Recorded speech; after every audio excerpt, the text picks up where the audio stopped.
Golden State Media Concepts social media podcast. Time to hashtag everything. We talk about all the fun, crazy stories on social media. From Instagram to Facebook, Twitter to Tumblr, or probably even Friendster. Join us each week as we explore the quirky side of social media. It's the Golden State Media Concepts social media podcast. It's simple, such a sad song.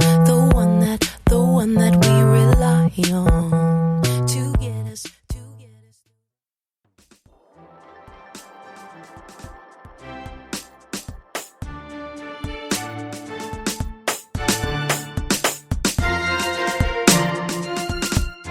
Hello and welcome to the GSMC Social Media News Podcast, brought to you by the GSMC Podcast Network.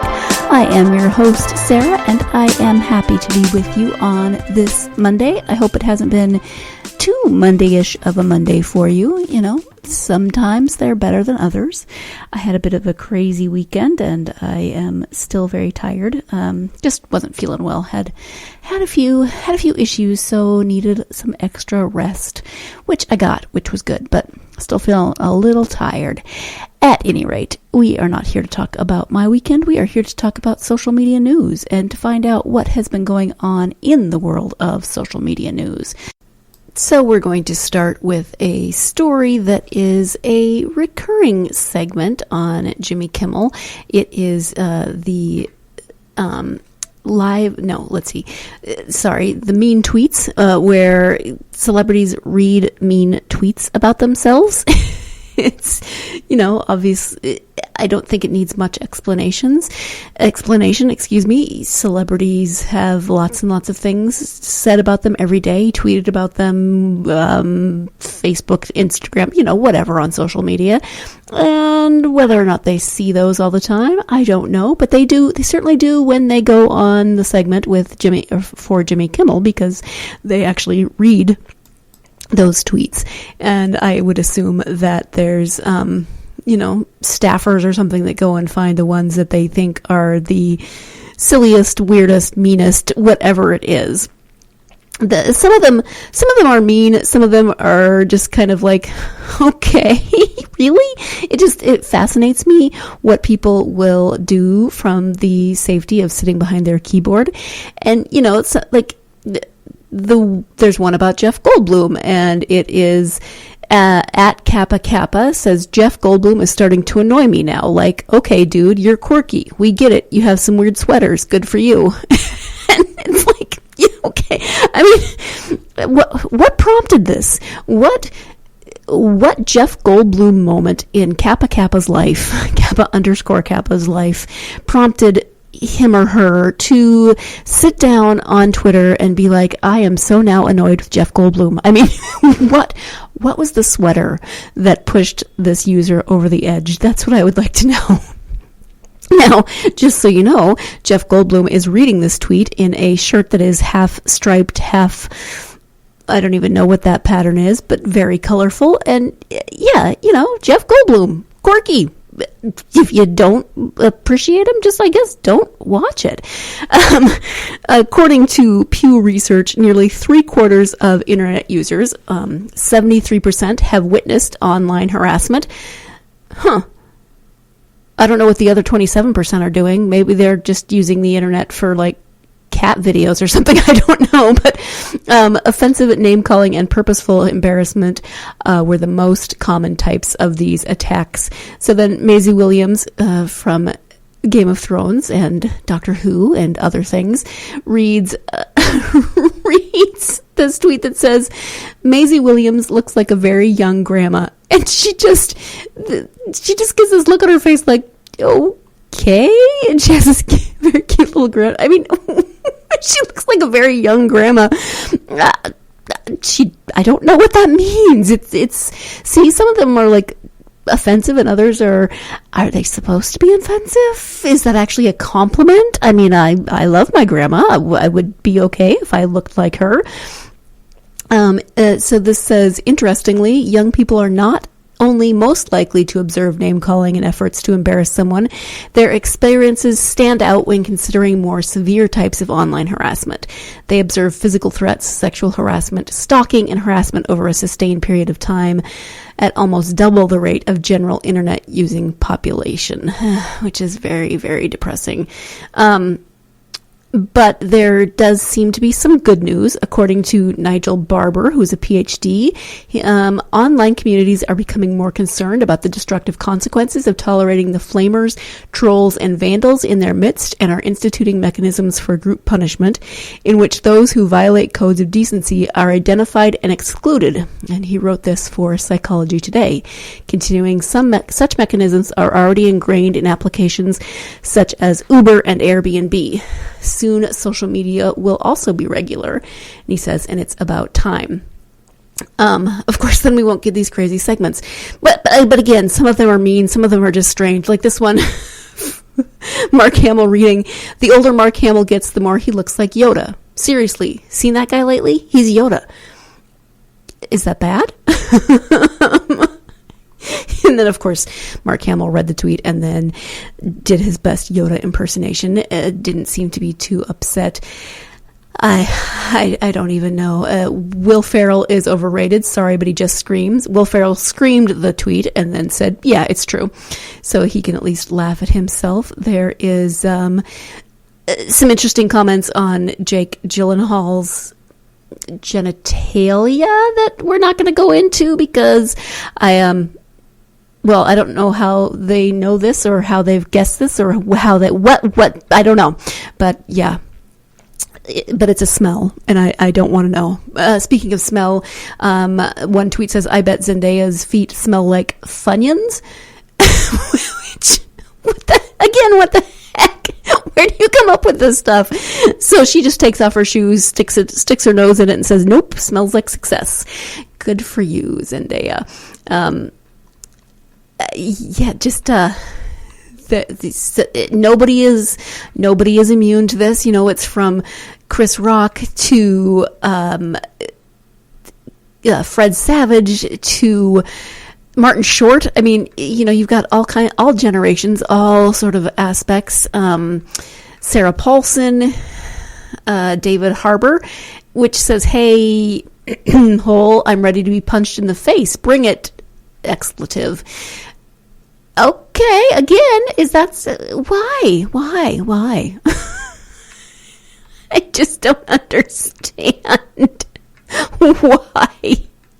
Anyway, I know I'm laughing, but I seriously just don't. I mean, you know those comments that you make when you're sitting around and you're watching something. Maybe you're sitting around watching something and you're like, "Man, Jeff Goldblum was quirky. Look at that weird sweater." Now, the thing is that you don't just say that to the person you're sitting next to or your dog or whatever. You go online and you write it. You actually put it out there so that it's in the world, and then maybe it'll get read by the person you're talking about on Jimmy Kimmel. I don't know, but I'm fascinated by the impulse and the impetus to make this observation first in your head, then maybe out loud, then out there to the world. I understand that we're trying to get followers and we're trying, we live in a world of clickbait. We live in a world of it being easy to just go on and type whatever, but why? Do I sound old right now? Because I feel old right now. I just want to be like, well, first of all, you kids get off my lawn and stop sending out mean tweets into the world. Why? It's not necessary. I just don't feel that you need to go there. But I'll get off my soapbox. How about I get off my soapbox and we take our first break of the podcast? When we come back, we'll move on. I will try not to complain about mean tweets, whether they're aimed at celebrities or not. Or aimed at me. Please don't aim mean tweets at me. I don't even, I guess if you really feel constructive criticism, sure. Let's work on constructive criticism. But if you think I look like Yoda, actually I like Yoda, so I'm okay with that. And, I have been feeling a little off lately, so I might be a little green. But let's take that first break, and when we come back, let's talk about hugging, because that seems better than mean tweeting. Stay tuned. You're listening to the GSMC Social Media News Podcast, and I'll be right back. you want to be healthier, yet you just don't know what to do? All these shows telling you this and that, but nothing seems to work. Well, listen close. Golden State Media Concepts has got something great for you.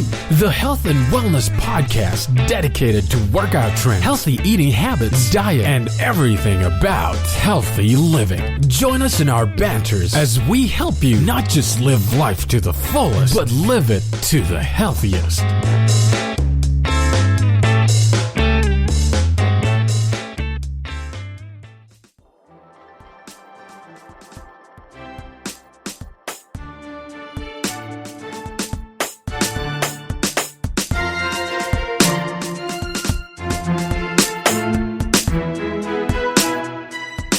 Welcome back to the GSMC Social Media News Podcast. Before the break, as I'm sure you remember because it wasn't that long ago, we were talking about the segment that is a recurring segment on Jimmy Kimmel where celebrities read mean tweets about themselves. Sometimes they're actually mean, sometimes they're just weird, but we're going to move on. I promised you we would move on, and let's talk about hugs. As you know, Prince Harry and Meghan are... Duchess Meghan? Is she Duchess? Anyway, Harry and Meghan, let's just dispense with their titles, have been on tour recently. They have been in Africa, and I talked last episode about adorable little Archie meeting Archbishop Desmond Tutu. One thing that I love about royal tours or royal appearances is when they interact with children, and I don't know, there's just something so sweet about some of those pictures and some of those interactions. And it turns out that Duchess, the Duke and Duchess of Sussex have shown lots of love and have received lots of love during this tour. Obviously there are photo op moments where people have, where you want those moments of the sweet moments. So of course you have the pictures of baby Archie meeting Archbishop. You have, the interactions with children, but they're also doing in other important official work while they have been there. And so there are pictures. Oh, this one's really sweet.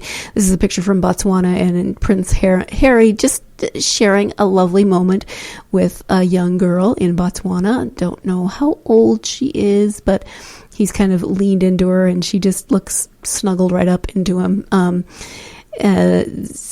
While visiting Victoria Yards in Johannesburg, Duchess Meghan got a hug from 3 different children. It's a group hug.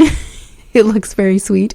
They just look so excited, and she looks beautiful. She's got such a nice smile, and that is actually from their official Instagram, which is their the Sussexes' preferred way of communicating on social media.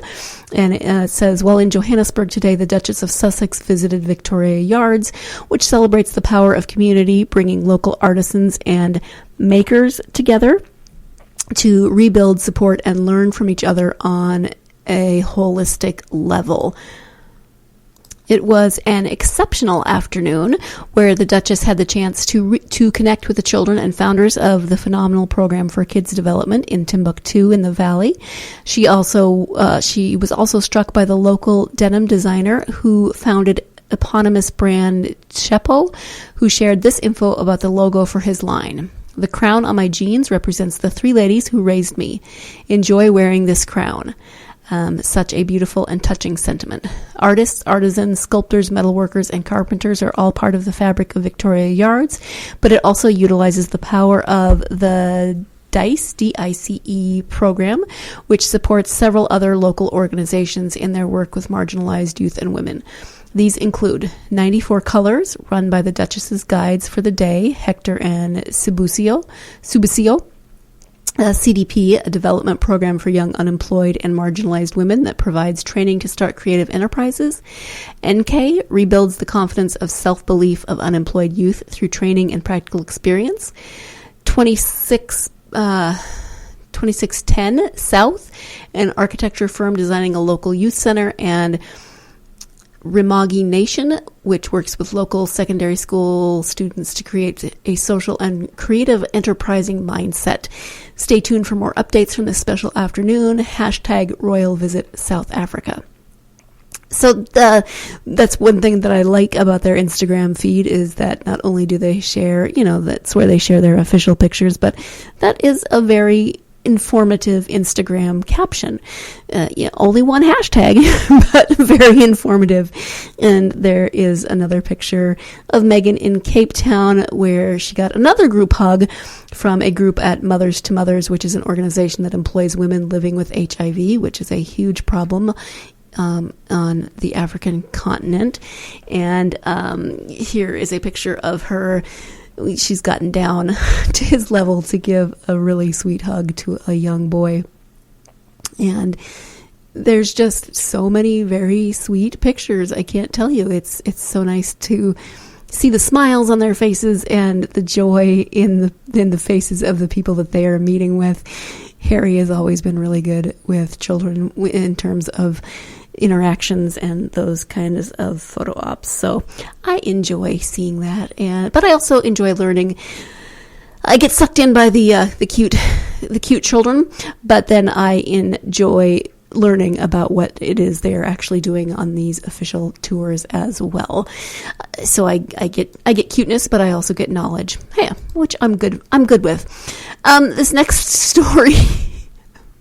Maybe it's mostly just trending for people that I know, because I grew up in Montana, as I've mentioned before.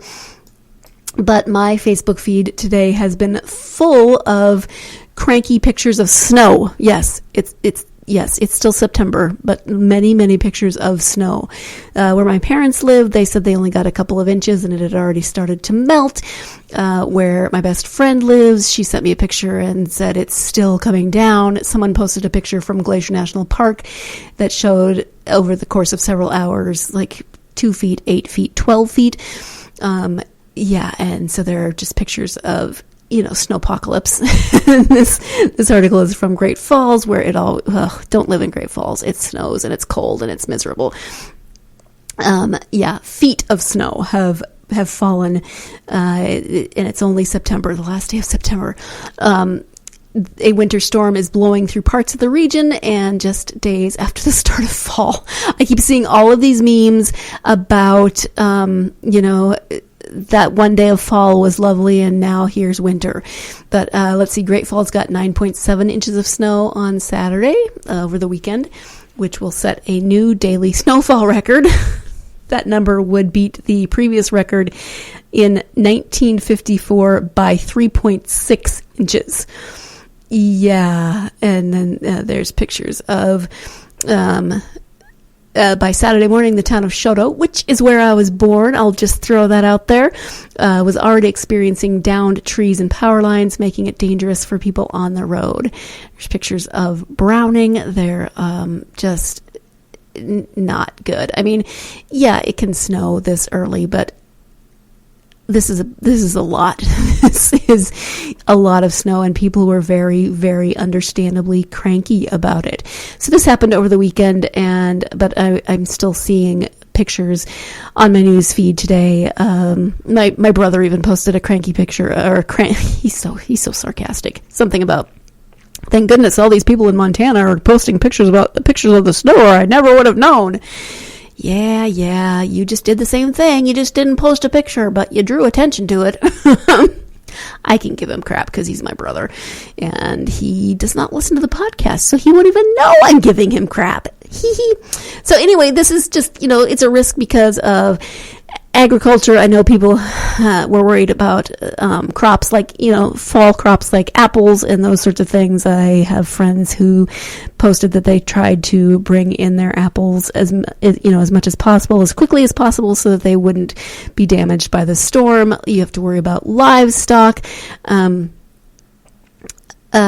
There is, with winds this strong and the sudden cold air interacting with the warmer mountain lake water, there is the chance for damaging waves across Flathead Lake. Flathead Lake is a very large, very beautiful lake in western Montana, and my family has a family reunion there every year, so I worry about damaging waves. But just also, you worry about livestock, you worry about pets, you worry about just everything that you haven't taken care of in terms of winterizing, because it's September. I realize it's the end of September, but come on. All right, time to take another break. I'm sorry, Montana. I would send you some of our 80-degree heat to help you melt it if I could, but I don't know how to do that yet.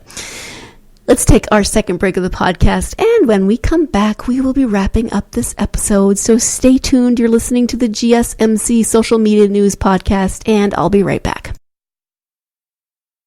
Tired of searching the vast jungle of podcasts? Now listen close and hear this out.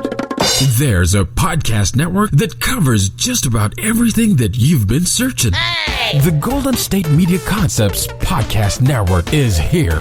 Nothing less than a podcast bliss with endless hours of podcast coverage. From news, sports, music, fashion, cooking, entertainment, fantasy, football, and so much more. So stop lurking around and go straight out to the Golden State Media Concepts Podcast Network. Guaranteed to fill that podcast itch. Whatever it may be. Visit us at www.gsmcpodcast.com. Follow us on Facebook and Twitter, and download us on iTunes, SoundCloud, and Google Play.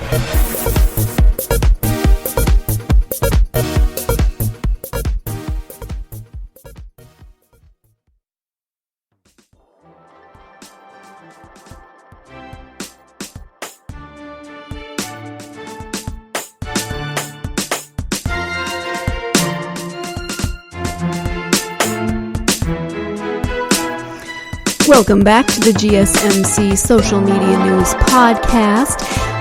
We are going to move on to a story that has been popping up a lot on my news feeds today, and I've seen it a couple of different places. I think even NPR tweeted about it or something.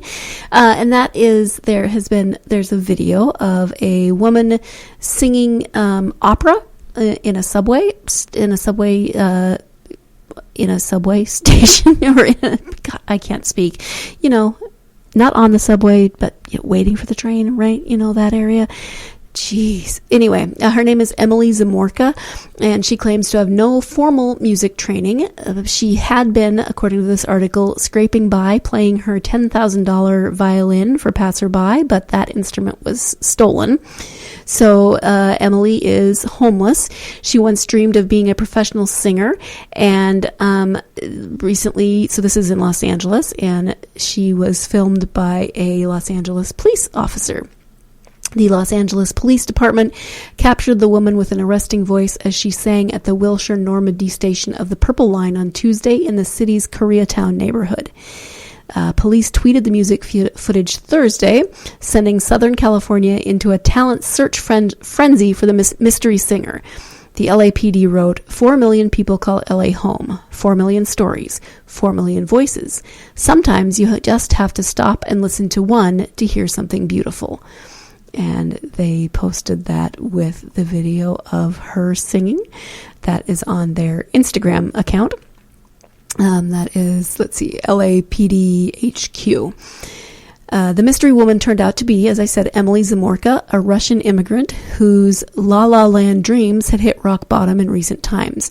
She fell ill and then found herself out on the streets, and often under the streets, for the best acoustics. You know why I do it in the subway? Zamorka told NBC Los Angeles, because it sounds so great. As I said, she claims to have had no formal music training. She was playing her violin, but that was stolen. She said, it was my income. It was everything to me. That's when Zamorka turned to the only musical instrument she had left, and it caught the eyes and ears of a police officer on the beat. She is quoted as saying, I thank you for that. I don't know what to say. I've been praying for that. It's been very hard. she said, of her possible big break.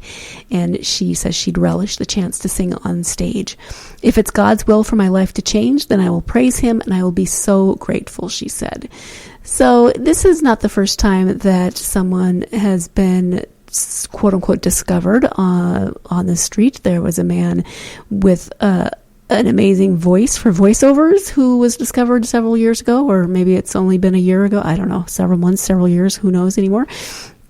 And I mean, there's so many talented people in the world, and there's so many talented people living on the street for many, many, many reasons. Sometimes it can be any number of factors. Sometimes it's mental health issues. Sometimes it's just really bad luck in a string of events. It's a lot of different things. But this is a story that, we'll have to keep an eye on and see what comes of this. I mean, I wish Emily the best of luck. Hopefully something will come of this. Even if it's not her big break, hopefully it's a big enough break that maybe she's able to get off the streets, which would be a lovely ending to this story. So we're moving on to a different kind of feel-good story, not really a good news story, let's just say. And trigger warning, this story does talk about suicide and suicide prevention. It is a new program that is aiming to help schools prevent suicide among their LGBTQ students. It's called the Model School Policy, and it provides resources for schools to reduce suicide attempts and death for high-risk students. And this story, which comes from today.com, starts with when Ara Morgenstern was a freshman in high school. Classmates and the rest of the community saw the teenager as a girl. But Morgenstern identifies as gender fluid, fluctuating between feeling masculine and feminine and preferring the use of pronouns they and them. Being gender fluid was a secret, something Morgenstern knew family and most friends in Western Washington state wouldn't understand. This led to overwhelming feelings of anger, bitterness. They felt isolated.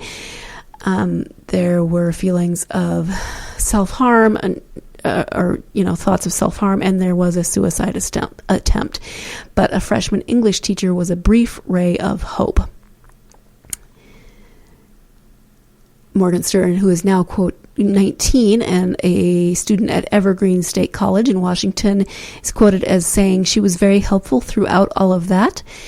And still, it wasn't until junior year that another English teacher was able to break through the teens' increasingly desperate cycle of self-harm. He pretty much wouldn't leave me alone, which is what I needed, Morgenstern said. My emotional state as a whole improved. I guess just part of me saw him and saw how I wanted to be. Suicide, unfortunately, among teens and young adults in the U.S. has reached a record rate, unfortunately, but it's even higher among the LGBT community, who are even more vulnerable. It's an estimated 39% of LGBTQ youth have considered suicide in the past year, according to the Trevor Project's 2019 National Survey on Youth Mental Health. More than half of transgender and non-binary youth have considered suicide. Experts know that teachers and other school staff who are supportive of LGBTQ children can be life-saving, yet few schools' suicide policies include guidance for at-risk students. That's why the Trevor Project, the American Foundation for Suicide Prevention, the American Schools Counselor Association, the National Association of School Psychologists, all collaborated on a new suicide prevention program called the Model School Policy. Even as more states require mental health education by law, not many schools offer suicide prevention programs, according to Trevor Project spokesperson Sam Brinton. This study was released in September, which is National Suicide Prevention Month, and this new program offers schools a roadmap for preventing suicide and responding to attempts. For example, if a student says she wants to die, the program suggests constant monitoring plus connecting the student to other resources. It's really important that teachers know how to help, Brinton, head of advocacy and government affairs at the Trevor Project, told Today. This is a resource that will help them save lives. The group provides crisis intervention for young people and their families or loved ones, and can also help parents and school staff understand how to address LGBTQ people's mental health in an affirming way through training and community resources. I think this is I think it's a wonderful template, a wonderful program that hopefully is going to be rolled out on a larger scale, because this is definitely something that needs to be addressed. It needs to be taken care of. I mean, we need to be there more for all of our students, but especially the ones who feel the most vulnerable. And unfortunately, that is often those who are in the LGBTQ community. So Morgan Stern, who we spoke about at the beginning of the article, now actually works as an activist. They are helping other LGBTQ youth facing similar similar struggles. Now a college student, Morgan Stern says, stays in touch with the high school English teacher who offered so much emotional support. He is always there when I hit a rough spot, and sometimes just for fun, Morgan Stern said. He's so proud of me, and it really feels good. So I know that social media can often be a place of harassment. I mean, we had a silly story about mean tweets at the beginning, but it's a very serious problem. It can be a place of harassment for many people, especially those in the LGBTQ community, but it can also be a place of support and places for people who feel isolated to find others like themselves who can offer support and offer love and encouragement. And maybe it's not as good as in person, but I think it's one way of connecting that is helpful. And I'm glad to see that there is this program in place. Hopefully it will be picked up. Hopefully it will be utilized. I would imagine that it could have a strong social media presence and could be a literal lifesaver for many young students who, come on, high school's hard enough without everything else that makes you feel isolated and alone and just like you don't want to live anymore. So September, I realize it's the end of September, but it has been National Suicide Prevention Awareness Month, but that doesn't mean that we can't, talk about it the rest of the year. In fact, we should.